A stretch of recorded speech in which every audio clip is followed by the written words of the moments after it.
pandemia. A abertura de grandes superfícies comerciais em Porto Alegre está a afetar o comércio tradicional.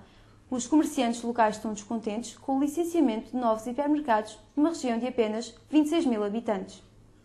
A crise que se abateu sobre o comércio tradicional tem vindo a agravar-se nos últimos anos. No entanto, na cidade de Porto Alegre, outros fatores têm contribuído para esta situação. Teve o Polis durante 2 anos e meio, 3 anos, que as pessoas que viviam e faziam compras nesta cidade e aqui à volta que vinham cá às compras deixaram de vir, perderam esse hábito de vir.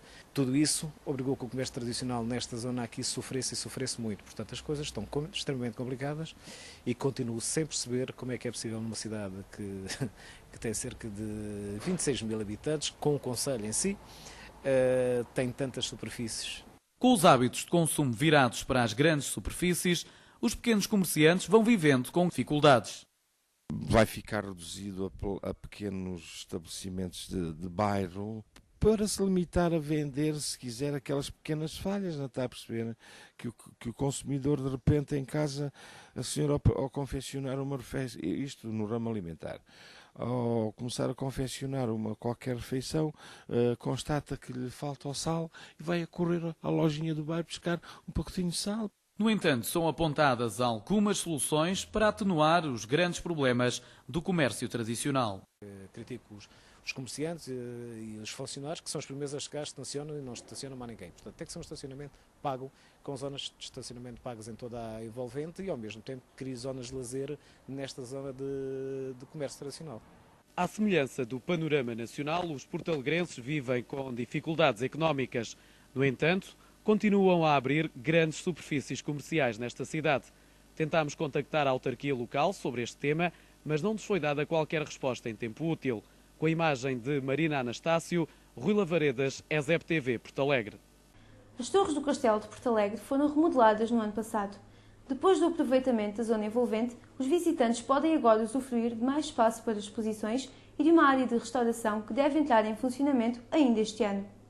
Construído em 1290, o Castelo de Porto Alegre sofreu mais uma remodelação com a finalidade de atrair mais visitantes, mostrando um pouco dos antepassados portalegrenses. A uma determinada altura, em termos de Câmara, decidiu-se também que, apesar de todas as intervenções, haveria que potenciar a intervenção do Castelo. Numa primeira fase, a intervenção do Castelo não era tão grande ou tão importante. Numa segunda fase, achou-se por bem levar mais a fundo toda a intervenção.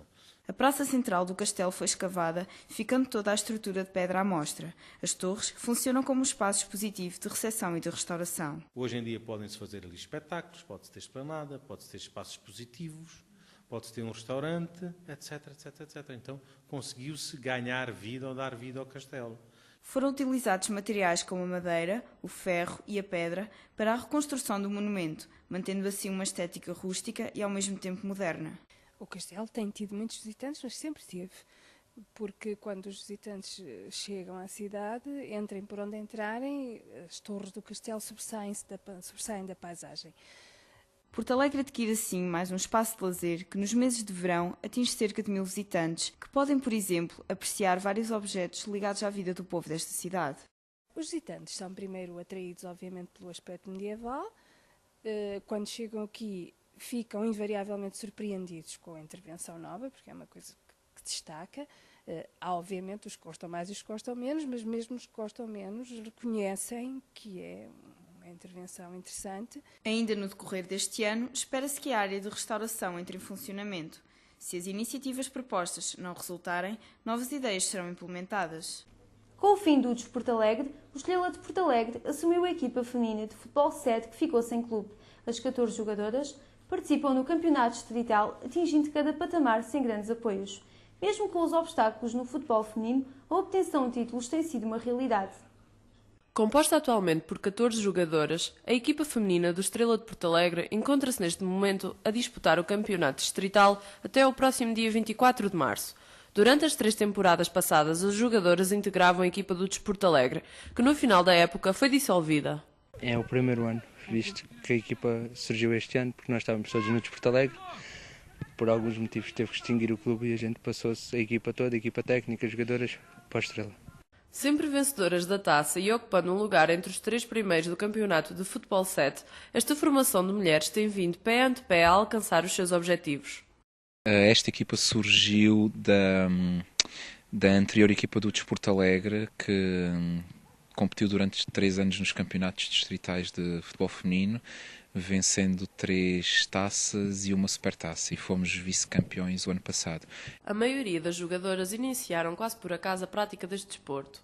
Teresa Costa, a capitã da equipa, confirma esta regra. Não sei, foi um convite que tivemos do Major Raul na altura, viu-nos a jogar futebol por uma brincadeira, convidou-nos para integrar a equipa e nós viemos. Apesar de ser um desporto maioritariamente praticado pelo sexo masculino, existem em Porto Alegre 2 equipas femininas. E mesmo em Porto Alegre nota-se uma grande diferença, porque não temos tanto apoio como tem o futebol masculino. Eu, como vou a jogar, foi simplesmente porque gosto de jogar futebol e pronto. Para ingressarem neste grupo de trabalho, basta ser-se mulher e ter aptidão para o desporto rei em Portugal. No segundo dia das jornadas de comunicação, o primeiro tema em discussão será as agências de publicidade, desafios de criatividade.